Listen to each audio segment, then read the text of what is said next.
Tiago, capítulo 1, somente o versículo 22.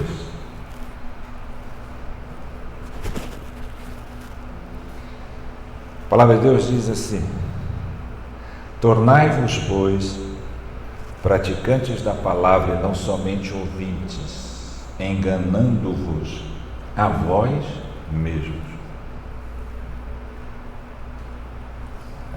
Aquele que não pratica a palavra de Deus não está enganando Deus e os outros, está enganando a si mesmo. Se ele é um ouvinte da palavra de Deus e não praticante, ele é semelhante quando Jesus faz a comparação de dois homens construindo a mesma casa. Eles tinham o mesmo conhecimento, a mesma capacidade, as mesmas ferramentas, porém, o que diferenciava os dois é que um era obediente, praticante, e o outro não. Então, um praticava, era o sensato, que foi até mais fundo, que trabalhou mais, para que quando viessem as tempestades, ele pudesse permanecer firme na sua casa. E o outro, ao contrário disso.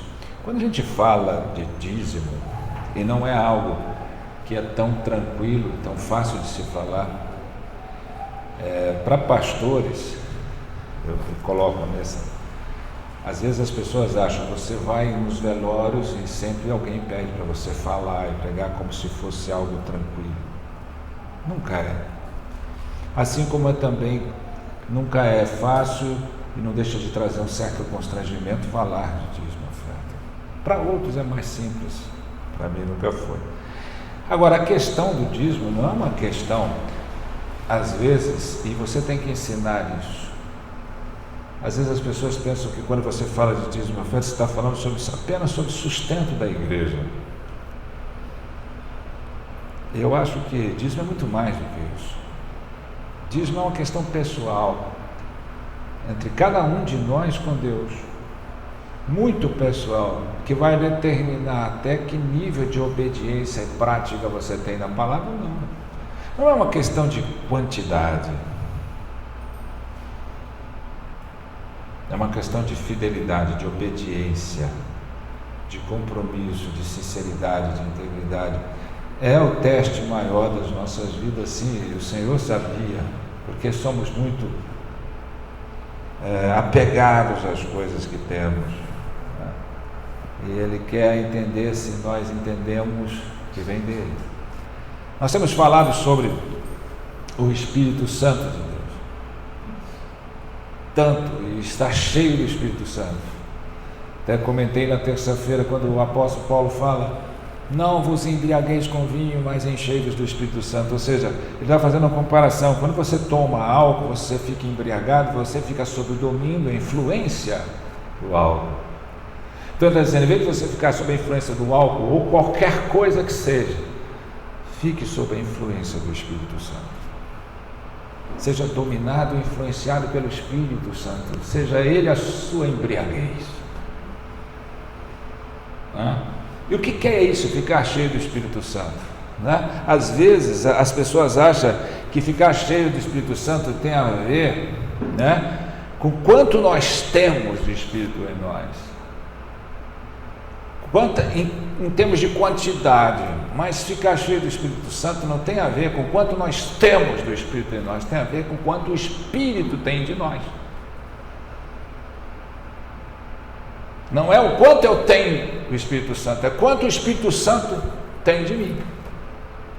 Assim como a palavra de Deus, não é o quanto eu aplico a minha vida à palavra de Deus, é o quanto eu aplico a palavra de Deus à minha vida.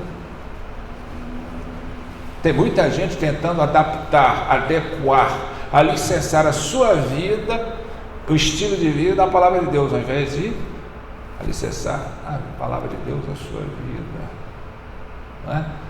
O conhecimento não está dado a o quanto eu conheço da Bíblia, mas o quanto ela dirige a minha vida, determina a minha vida. Passamos a vida inteira ouvindo vozes. todos nós, desde pequenos, ficamos ouvindo vozes interiores, vozes exteriores, propagandas, pessoas, ouvimos vozes o tempo todo. Ninguém pode ficar surdo às vozes do seu interior. Nós passamos uma vida ouvindo essas vozes. E quando não podemos negar, não podemos nos furtar de ouvi-las. E essas vozes vão nos levar a escolhas. E essas escolhas vão nos levar às consequências. Então, quando a palavra de Deus diz: quem tem o Espírito, quem tem ouvidos para ouvir, ouça o que o Espírito diz à igreja. Qual voz você tem ouvido mais? C.S. Lewis disse que a obediência é a chave para abrir portas. É a obediência que é a chave para abrir todas as portas. Agora nós não podemos pensar um segundo, sequer, que nós podemos obedecer a voz errada, fazer escolha errada e escapar das consequências. Essa é a mentira de Satanás na sua vida. Você pode ouvir voz errada, fazer escolhas erradas e ainda escapar das consequências disso. Jamais, né? Então, que voz você tem ouvido e colocado em prática e feito as suas escolhas? A voz que vem da palavra de Deus, a voz que vem do Espírito Santo de Deus, ou a voz da sua razão, do seu eu, do seu achismo, do seu ego, da sua circunstância. Quem fala mais alto ao seu coração? Quem dirige as suas escolhas? É assim que eu gostaria de falar com você nessa manhã a respeito disso. A Bíblia, no livro de Deuteronômio, fala sobre uma série de bênçãos e uma série de maldições.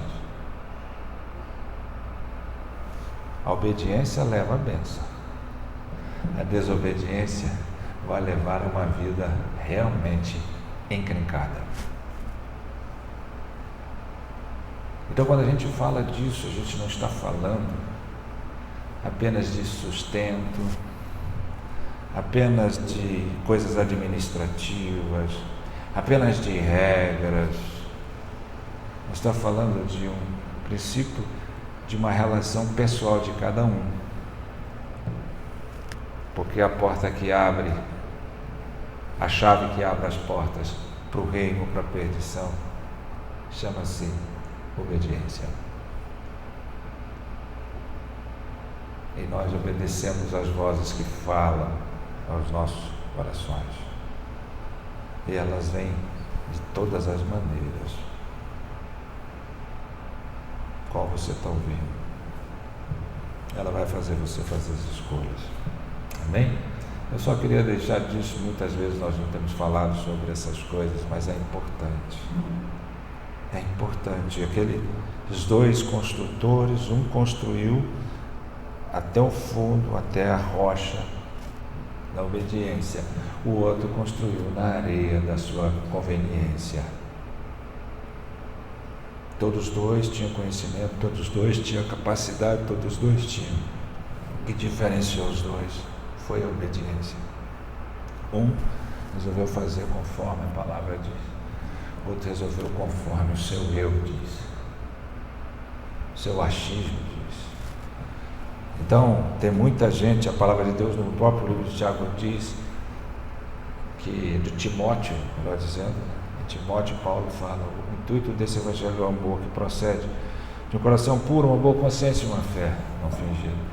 E ele diz lá na frente, porque muitos, ao perderem a sua boa consciência, vieram naufragar na fé. Vieram naufragar na fé.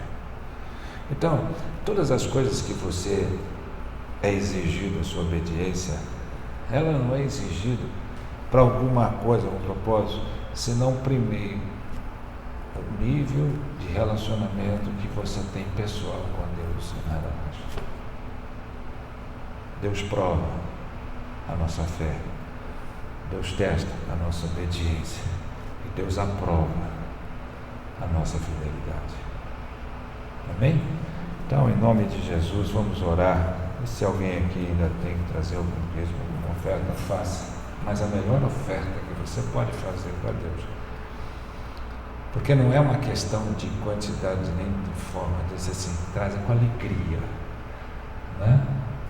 Nós falamos terça-feira também, o bem-aventurado o homem que não se assenta na roda dos escarnecedores, não se detém no caminho dos pecadores, nem ouve o conselho dos ímpios, não nessa ordem propriamente dita, não primeiro, mas antes tem o seu prazer na lei do Senhor e nela medita de novo.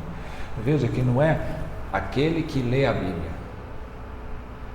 Já ler é uma dificuldade para muita gente, mas é aquele que tem prazer.